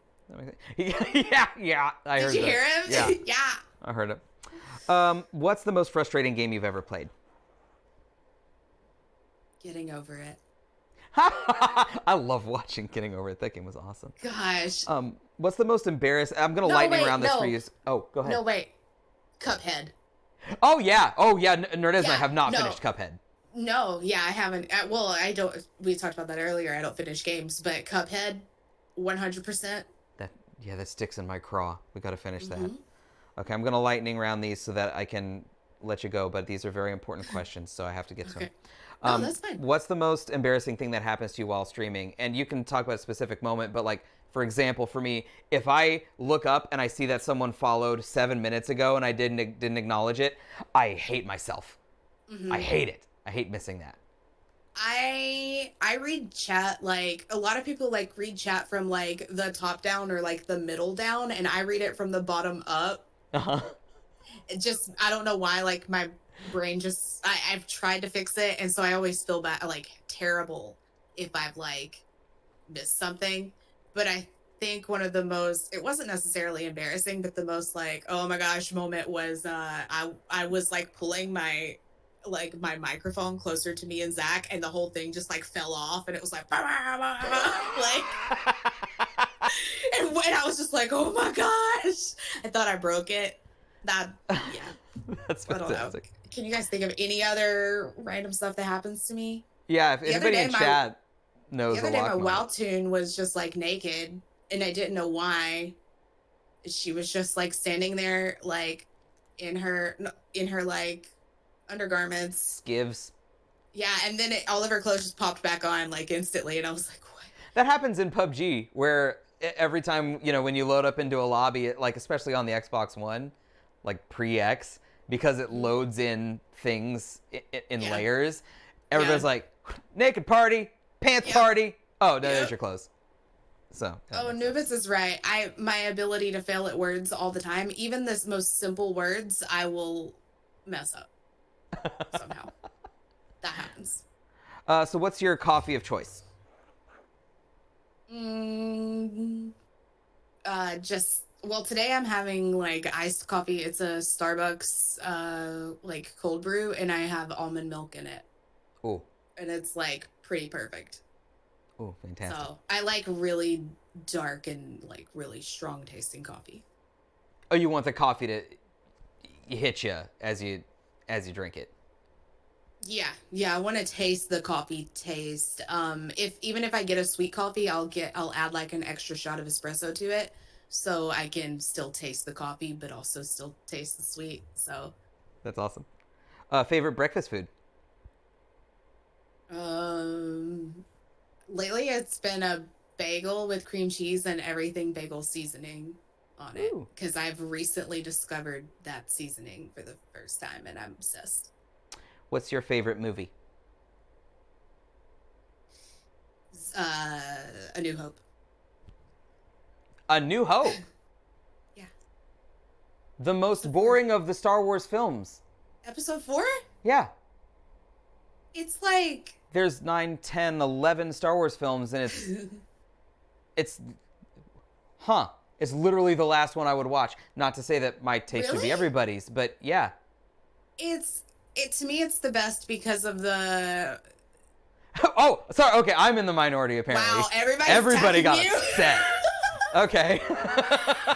Oh, it's my favorite. It's the feeling of that Star Wars movie is almost you can't replicate it. It's the feeling of something new and exciting and I don't know. I love it. That's so funny. Wow, you just got I got unfollowed a lot. people real upset. Yeah, people upset about that one. So besides being a streamer, what would be your dream job? Ooh. It changes every day. Some days I'm like, oh, I want to go like work in Disney World and like landscaping. Wow. Like, I would like freaking love. They have all the festivals and stuff, and they have like the people who plan out the landscaping and stuff for that, and I freaking would love Jedi guessed Disney. Yep. that. Jedi had guessed Disney for Yeah. you. That's pretty awesome. And last question, and then I'll let you go. How do you decompress or de-stress? Like if you've had a stream and you're coming off the stream, or you've like had a rough day, or you don't. Go to bed with it. This is something that Zach like literally like this is we don't fight much, but he like gets on to me about that because I don't take care of that's my own fault, and it's something that 2020 has taught me that I need to be doing is to take care of my brain and decompress and try to relax. And I don't know how to relax at all. Even if I'm watching the most relaxed I am is if I'm watching like Critical Role like after stream, not before stream, because we watch it before stream sometimes, but like it has to be whenever I don't have anything planned to do for the rest of the day. And I can just like sit and relax and watch Critical Role, but even to a point, I'm thinking about our D&D show. I see. So yeah, doing it and turning off that's that thing that I noticed about like you and your stream, that research, right? That learning thing. Yep. Flipping that off is hard. I cannot do it. I've found that sometimes for me streams will relax me. There are sometimes it doesn't. Mm-hmm. Sometimes it takes all my energy that day. But there are times where it's zen and I can do it and feel recharged by it.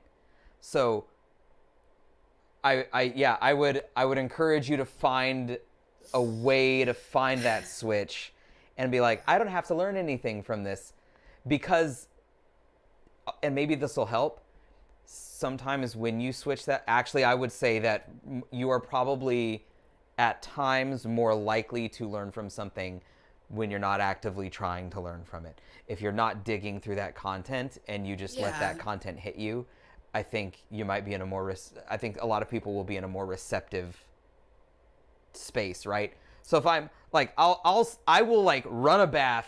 I wish we had a hot tub. We don't. I'll run a bath. I'll sit in like a hot bath and I'll just throw up TikTok. And that is when I go, oh, idea, you know? And like, that's when those happen. Oh, I also watch, I'll do the bath thing, and I'll watch YouTube videos that have nothing to do with any kind of content that I create. So I'll watch like makeup YouTube videos or lifestyle YouTube videos. Yeah. But I barely do that. A lot of times I'll watch those videos in here while I'm working on something. So I'm not gonna be the person like tell you how to run your life or tell you how to run your stream. But what if you took 1 hour, maybe that's asking a lot. Let's start with 20 minutes of like, okay, I'm planning 20 minutes today to sit and watch makeup videos or sit and watch Critical Role, and I'm not going to take notes on it. Yeah, but it's hard. You guys, love yourself. Take care of yourself. Locke, love yourself and take care of yourself. Oh, no. You have an amazing stream. Guys, if you don't already, please, for the love of everything, Loch Ness is not only where you can find our SAS D&D sessions, but it's also where you can find this fantastic individual right here. Nubits, do it. Shut up and do it, okay? I'm needing your shit. Just go follow. I know you follow a lot. I know you from Locke, so that's fine. He's probably yelling at you about you telling him to relax. Oh. That's probably it. This guy, LJ, go do it. You guys probably already do. There's so much crossover in our communities anyway already, but if you guys are watching this, or if you're watching this on YouTube, I imagine I will toss this up on YouTube, if that's all right. But verbal acknowledgement, I can put it up on YouTube. I can do whatever I want with it. No, I'm just kidding. Yeah, do it. Take it. I will put this up on YouTube, and you guys go follow Locke. It's Loch Ness. It's very easy to find on Twitch, and go enjoy a really fun and this fantasy-based supportive community that is like a community I've never seen. It's fantastic. And Locke, thank you for coming, and thank you for being a friend. Yeah, no, thank you for being a friend. Down the road and back again. By the way, Locke is sorry about what Cass did to Pierce last night, but I'm real pumped about pulling that off. No, that was so good, by the way. Like, I literally was thinking about that afterward. I was like, that's the first time anyone's reached out to Pierce in this game. And, like, Pierce is going to sit with that. It was a really good moment. Yeah. So... That moment and then the fact that she'd like framed him for getting smut. So right, that too. Miss Ultimate Cannon, thank you for the raid. Welcome. You caught us at the very, very end. I just finished our interview with Locke here. So guys, those of you that came from Canon, I want you to go and follow Locke, who also came from Mixer, by the way. And so we're all fam here. Go follow Loch Ness. This is where you can find our D&D campaign. And yeah, so when you originally mentioned that moment, did you mean Cass checking on Pierce, or did you mean the smut thing? Both. Okay. Both of those moments are like two of my favorite moments that have happened, because she checked on Pierce and he was like, did I help you out? And she was like, well, I was trying to help you, but I guess you're okay. So, but that, like, I need to go back and, like, highlight that, because I freaking loved that moment and how it played out, because in my head, that's not how it was going to play out. Well, Pierce's deflection game it's not, he deflects in a way that, and maybe I'm getting, like, into meta stuff here, but he No, deflects this in is a way, like, there's a moment early on in arc 1 where he like returns the money to the king, and there's and he didn't blow you off, but he also like deflected. Like, he did not. right. I mean, he answered your question without answering your question in a personal way. Right. And I think that Cass is just really like she's very like curious like about Pierce and like what's going on in his head and just like Right. and that like Locke was kind of like prepared for Cass for like him to be like, well, no, I've traveled everywhere, like, but not what he said. And so I thought it was just hilarious how it played out, and then what happens later with the getting the framing it with the smut, which Right. yeah. So if you guys like, it's not really spoiler, it's sort of the addendum to the campaign last night, but Locke's character Kes shapeshifted and sort of dressed up as Pierce to go get this like in-game dirty magazine from one of the NPCs, and it's hysterical. Go listen to the podcast and watch it on YouTube. And also, I was late doing it, but I did want to shout out Miss Ultimate Cannon, who also came from Mixer and is one of my favorite overnight. Well, it's not overnight for her; she's an Aussie streamer, but one of my favorite overnight streamers. Go follow Miss Ultimate Cannon. If you hear and LJ, before you give me any shit, I just need you to go do it. Just go follow Miss Ultimate Cannon. She's a ton of fun. Locke, thanks for hanging out in overtime with me today. I said you hung out extra time, and I appreciate it. I haven't.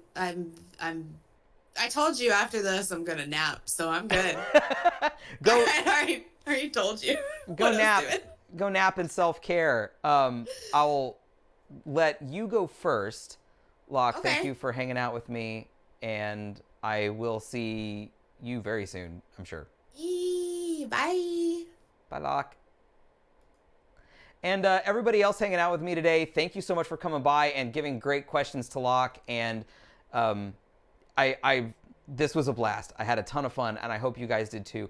Don't forget to follow Locke at Loch Ness, twitch.tv/Loch Ness. Follow her YouTube channel.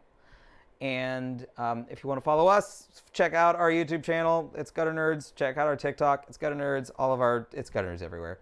And Locke is Hey Loch Ness in other places. So she's Loch Ness on Twitch, and it is Hey Loch Ness on other avenues there. I believe I have that right. So, you guys, thank you for being awesome. I'm going to also go crash because now this is my personal like 4 a.m. now. I am going to rather than I think. Let me see. Is there anybody up to raid? Gutter Tier. Let's go. I'm going to take you guys to Gutter Tier. He's got Gutter in his name. And we'll keep the raid train going. Miss Cannon, thank you so much for coming by. I always appreciate the raids. You are awesome. You are awesome, Blossom, on a very special episode of Blossom. Let's take people over to Gutter. You guys are great. You guys are great. Let's go bomb him. Let's go hit him up. Let's blow his damn mind.